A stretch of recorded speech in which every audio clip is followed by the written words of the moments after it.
प्राचीन समय की बात है। एक समुद्र के किनारे एक गुरु अपना आश्रम बनाकर रहा करते थे। हजारों शिष्य उनसे ज्ञान ग्रहण करने के लिए दूर दूर से उनके पास आकर रहते थे। गुरु का ज्ञान देने का तरीका भी बड़ा ही अनूठा था। शुरुआत में वो अपने शिष्यों को उपदेशों के माध्यम से ज्ञान देते थे। उसके बाद वो अपने शिष्यों को उस ज्ञान का अनुसरण करने के लिए कहते थे, उस ज्ञान को अपने व्यवहारिक जीवन में उतारने को कहते थे। एक बार उस आश्रम में एक सम्राट अपने बेटे को लेकर पहुंचा। उस सम्राट ने उस गुरु से प्रार्थना की कि आप मेरे बेटे को अपने आश्रम में रहने दें और अपने तरीके से उसे ज्ञान दें। उसे इस आश्रम में बिल्कुल भी ऐसा नहीं लगना चाहिए कि वो किसी सम्राट का बेटा है। उसे बिल्कुल साधारण शिष्यों की तरह ही ज्ञान देने की कृपा करें। गुरु ने मुस्कुराते हुए कहा कि सम्राट, ज्ञान इसी तरीके से लिया जा सकता है। अगर तुम अपने आप को दूसरों से बड़ा समझोगे तो तुम ज्ञान ग्रहण नहीं कर पाओगे। अगर तुम्हें ज्ञान ग्रहण करना है तो तुम्हें दूसरों की तरह अपने आप को साधारण समझना होगा। यही ज्ञान ग्रहण करने की सबसे पहली सीढ़ी होती है। तुम निश्चिंत रहो, आज से तुम्हारे बेटे की जिम्मेदारी मेरे कंधों पर रही। ये कहकर गुरु सम्राट के बेटे को अपने साथ लेकर समुद्र के किनारे टहलने के लिए निकल गए। आश्रम के बाकी सभी बच्चे उस सम्राट को देख रहे थे। सम्राट अपने बेटे को अपने रथ पर बिठाकर लाया था, जिससे सभी बच्चे समझ गए थे कि ये लड़का सम्राट का बेटा है। इसी वजह से आश्रम के सभी बच्चे सम्राट के बेटे की तरफ आकर्षित हो गए थे। जब गुरु सम्राट के बेटे को लेकर समुद्र पर टहल रहे थे तो सम्राट का बेटा अचानक फूट फूट कर रोने लगा, क्योंकि अभी वो सिर्फ 12 वर्ष का था और 12 वर्ष की आयु में उसके पिता उसे अपने से दूर छोड़कर चले गए थे। ये सदमा वो बच्चा सहन नहीं कर पा रहा था। वो नहीं समझ पा रहा था कि उसके पिता उसकी भलाई के लिए उसे उस गुरु के पास छोड़कर गए हैं। उसे रोते हुए देखकर गुरु ने कहा कि बेटा, मैं तुम्हें चुप नहीं करूंगा। हो सकता है कि आज मैं तुम्हारे आंसू पोंछ दूं, लेकिन कल तुम फिर अपने आप को अकेला पाओगे। याद रखना, जीवन में इंसान अकेला आता है और अकेला ही जाता है। जितनी जल्दी जो इंसान इस बात को समझ लेता है, वो उतनी जल्दी आत्मज्ञान के रास्ते पर निकल पड़ता है। गुरु ने अपनी बात आगे बढ़ाते हुए कहा कि जो इंसान अकेला रहना सीख लेता है वही खुद से प्यार कर पाता है, और जो खुद से प्यार करना जानता है वो किसी के भी जाने का अफसोस नहीं करता, क्योंकि वो खुद से ही प्यार करता है। धीरे धीरे तुम आश्रम के माहौल में ढल जाओगे। शुरुआत में तुम्हें समस्या आ सकती है, लेकिन कुछ दिनों के बाद तुम इसे आत्मसात कर लोगे। उसके बाद तुम्हें यही जगह बहुत अच्छी लगने लगेगी। ये जगह तुम्हें अपनी महल जैसी लगने लगेगी। संध्या हो चली थी। समुद्र के दूसरे छोर पर सूरज छिपने लगा था और अपनी लालिमा पूरे आसमान में बिखेर रहा था। बड़ा ही सुंदर दृश्य था और गुरु उस शिष्य को अपने साथ लेकर आश्रम में वापस लौट आए। उस शिष्य को भी थोड़ी सांत्वना मिली, क्योंकि गुरु की आंखों में एक अभूतपूर्व शांति झलक रही थी। और जब हम किसी एकांतवासी गुरु की आंखों में वो शांति देख लेते हैं तो हमारे हृदय पे से भी सारा भार हट जाता है, मन एकदम निर्मल हो जाता है। जब सम्राट का बेटा रात्रि का भोजन करने के लिए भोजन कक्ष में पहुंचा तो आसपास के सभी शिष्य उसके पास आने लगे। उन सभी को पता था कि ये सम्राट का बेटा है और अगर हम इससे दोस्ती कर लेते हैं तो उससे हमारा बहुत फायदा होने वाला है। यही सोचकर आश्रम के ज्यादातर बच्चों ने उसे घेर लिया था। बस कुछ बच्चे जो अकेले रहने का महत्व समझते थे, जो दिखावे में विश्वास नहीं करते थे, वो उस सम्राट के बेटे के पास जाने की बजाय अपना पूरा ध्यान खाने पर लगा रहे थे और एकांत में बैठकर अपना भोजन कर रहे थे। कुछ दिनों के बाद सम्राट के बेटे की आश्रम के ज्यादातर बच्चों के साथ दोस्ती हो गई। अब वो आश्रम में उन बच्चों के साथ घूमता, उन्हीं के साथ अपना ज्यादातर समय बिताता। आखिरकार सम्राट का बेटा था, सुख सुविधाओं में पला बढ़ा था। आसपास बहुत से दास और दासियां होते थे। आसपास अपने मित्रों से घिरे होना, वही दिनचर्या उसने इस आश्रम में भी अपना ली थी। ऐसा नहीं था कि गुरु को ये सब पता नहीं था। पर गुरु उसे अलग तरीके से ज्ञान देना चाहते थे। बच्चों को ज्ञान आप उपदेश देकर नहीं दे सकते, उन्हें साक्षात्कार कराना पड़ता है। उसके बाद उन्हें वो बात समझ आती है जो आप समझाना चाहते हैं। गुरु को ये बात पता थी कि अगर मैं इसे बोलकर बताऊंगा तो ये कभी समझ नहीं पाएगा, मुझे इसे दिखाना पड़ेगा, इसे एहसास कराना पड़ेगा कि अकेले रहने से ही तुम अपनी शक्तियों को जान पाओगे।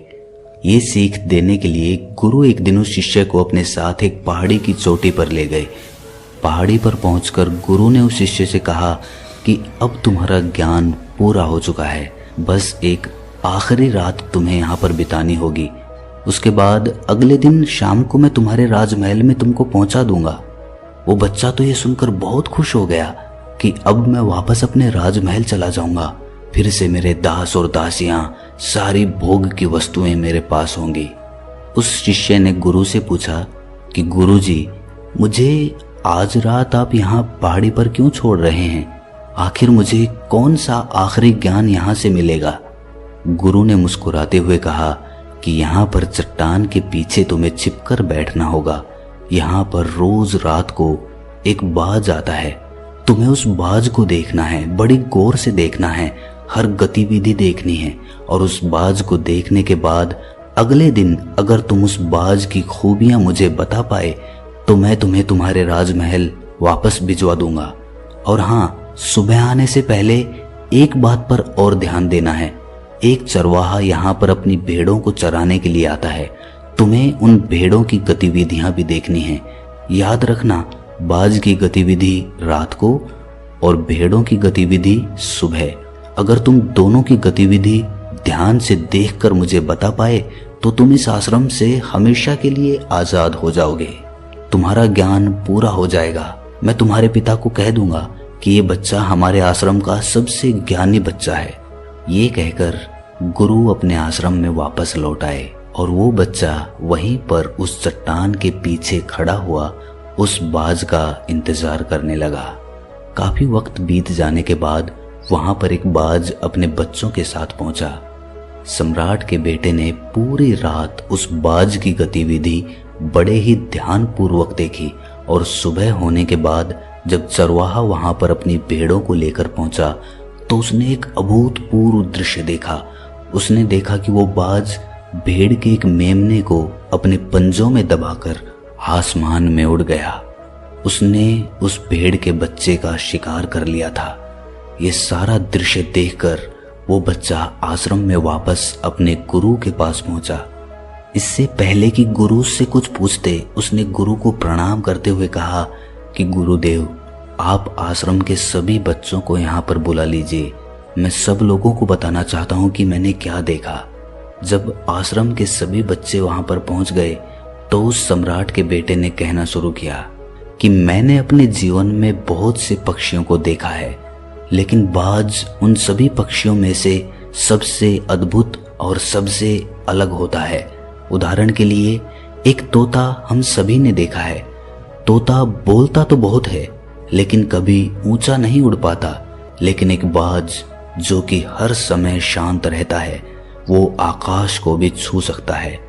उसमें आकाश को भी छू लेने का सामर्थ्य होता है।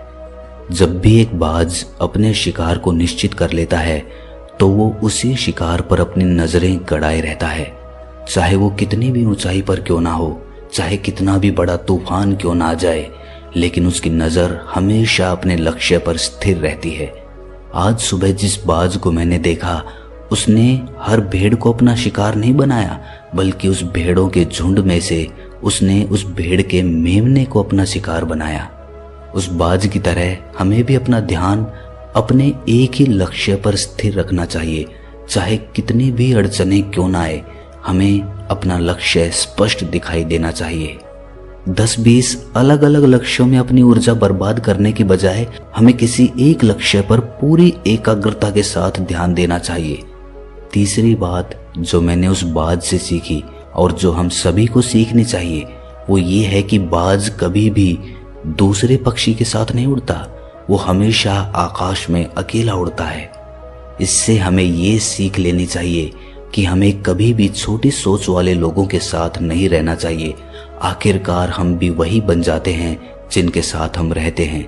इसीलिए या तो बड़ी सोच वालों के साथ रहो या फिर अकेले रहो, क्योंकि जब हम अकेले रहते हैं तभी हम खुद की ताकत और खुद की कमजोरियों को जान पाते हैं।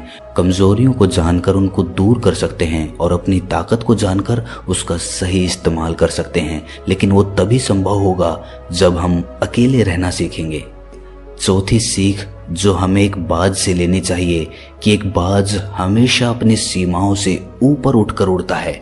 जब तूफान आता है तो हर एक पक्षी अपने घोंसले की तरफ भागता है, खुद को छुपाने की जगह ढूंढता है, लेकिन बाज ऐसा कुछ भी नहीं करता।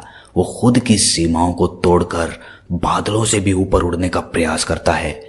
हवाएं उसे थपेड़े मारती हैं, पंख उसके भारी हो जाते हैं, पानी और धूल की वजह से उसे कुछ दिखाई नहीं देता, लेकिन वो फिर भी आसमान की तरफ उड़ता रहता है और अंततः बादलों से भी ऊपर निकल जाता है और वहां तब तक उड़ता रहता है जब तक मौसम ठीक नहीं हो जाता। अपनी सीमाओं को सिर्फ इसीलिए तोड़ पाता है क्योंकि वो समस्या के आने पर उससे घबराता नहीं है, उससे डरकर बचने का प्रयास नहीं करता, बल्कि एक सकारात्मक नजरिए के साथ उसका सामना करता है। जीवन में चाहे कितनी भी अड़चनें क्यों ना आए, हमें उन अड़चनों से लड़ना चाहिए, ना कि उनसे डरकर कहीं छिपकर बैठना चाहिए। बहादुर तो वो लोग होते हैं जो तूफानों से टकरा जाते हैं, कायर तो अपने घर में, अपने घोंसले में अपनी जगह ढूंढकर बैठ जाते हैं। पांचवी बात जो हमें एक बाज से सीखनी चाहिए कि बाज कभी भी अपने घोंसले में घास के कोमल तिनके नहीं रखता। जो तिनके कोमल होते जाते हैं वो उन्हें निकालकर फेंकता रहता है। उसी तरह चाहे कितनी भी आरामदायक जिंदगी आपको मिली हो, लेकिन उस आराम से ऊपर उठकर अपने आलस्य को तोड़कर जीवन में मेहनत करते रहना चाहिए। जीवन में पसीना बहाना चाहिए, शारीरिक मेहनत करनी चाहिए। अपने घोंसले से कोमल तिनके उठाकर फेंक दो और आज ही अपने आलस्य को तोड़कर निकल पड़ो। हर दिन अपने आप को चुनौतियां दो, हर दिन मुश्किलों से लड़ो, क्योंकि वही मुश्किलें तुम्हें मजबूत बनाएंगी। जंगल के राजा शेर को भी झुंड बनाकर शिकार करते हुए देखा जा सकता है, लेकिन बाज हमेशा अकेला शिकार करता है, क्योंकि वो जानता है कि भीड़ हौसला तो देती है मगर साहस छीन लेती है। आदमी को हमेशा अकेले ही आगे बढ़ना होता है। यही कारण होता है कि वो जल, थल और नभ सभी जगहों पर अपने शिकार का परचम लहरा सकता है। बाज की उम्र लगभग 70 साल की होती है, लेकिन 40 साल में ही उसका शरीर बूढ़ा हो जाता है। नाखून उसके पैरों में धंसने लगते हैं, पंख उसके शरीर में चिपक जाते हैं, उसकी चोंच मुड़ जाती है, उसका शरीर भारी हो जाता है। ऐसी स्थिति में शिकार करना तो क्या, उड़ने की भी हालत नहीं रहती उसकी। ऐसे में उसके पास सिर्फ 2 विकल्प होते हैं। पहला, या तो वो खुद की इस अवस्था को स्वीकार कर ले और भूखा प्यासा मर जाए या किसी दूसरे जानवर का शिकार बन जाए, और दूसरा विकल्प ये होता है कि वो 6 महीने एक बहुत ही दर्दनाक प्रक्रिया से गुजरे और खुद को फिर से पहले जैसा मजबूत बना ले। लेकिन बाज तो बाज है, वो दूसरा विकल्प चुनता है। इसके लिए वो खुद को एक बहुत ही ऊंचे पहाड़ पर ले जाता है, जहां वो पहले अपनी चोंच से अपने सारे पंख खींच खींच कर उखाड़ देता है और फिर चट्टान पर पैर मार मार कर अपने पंजे तोड़ देता है। उसके बाद उसी चट्टान पर अपनी चोंच को पटक पटक कर तोड़ देता है और इस लहूलुहान अवस्था में खुद को दूसरे जानवरों से छुपाता फिरता है। अगले 6 महीने तक वो इसी दर्दनाक प्रक्रिया से गुजरता है और इंतजार करता है नई चोंच, नए पंख और नए पंजों का। तब फिर वो अपनी नई जिंदगी शुरू करता है और निकल पड़ता है अपने शिकार पर और अगले 30 सालों तक फिर से राज करता है। इसीलिए समय आने पर हमें भी अपनी पुरानी आदतों को छोड़ना पड़ता है और कुछ नया सीखना पड़ता है। समय के साथ बदलना पड़ता है, अपने आप को तैयार करना पड़ता है, वरना हमारा भी शिकार हो सकता है, हम भी पीछे रह सकते हैं। इसके बाद सम्राट के बेटे ने भेड़ों की विशेषता बताते हुए कहा कि भेड़ हमेशा झुंड में चलती है। उन्हें झुंड में एक साथ चलने से हिम्मत मिलती है, लेकिन जैसे ही उन पर शिकार होता है वैसे ही वो भीड़ तितर बितर हो जाती है और उस पूरी भीड़ में से एक भी भेड़ अपने साथी की मदद करने के लिए वापस नहीं लौटती। इससे हमें ये सीख मिलती है कि हमारे साथ कितने भी लोग खड़े हों, किसी पर भी यकीन नहीं करना। यकीन करना तो खुद पर करना, क्योंकि बुरा समय आने पर वो भीड़ कब तितर बितर हो जाएगी आपको पता ही नहीं चलेगा। गुरु को प्रणाम करते हुए सम्राट के बेटे ने अपने गुरु से कहा कि गुरुदेव, अगर मुझसे कोई सीख रह गई हो तो कृपा करके आप बताने की कृपा करें।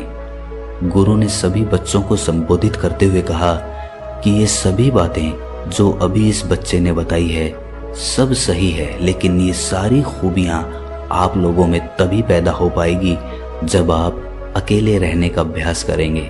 आपने देखा होगा कि बाज कभी भी किसी दूसरे पक्षी के साथ नहीं रहता, ना ही किसी के साथ अपनी जोड़ी बनाता।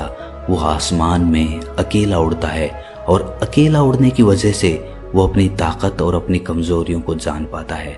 इसके बाद गुरु ने अपनी बात खत्म करते हुए कहा कि मैं आज रात इस सम्राट के बेटे को इसके राजमहल में छोड़ने के लिए जा रहा हूँ, क्योंकि इसकी सीख यहाँ पर पूरी हो गई है।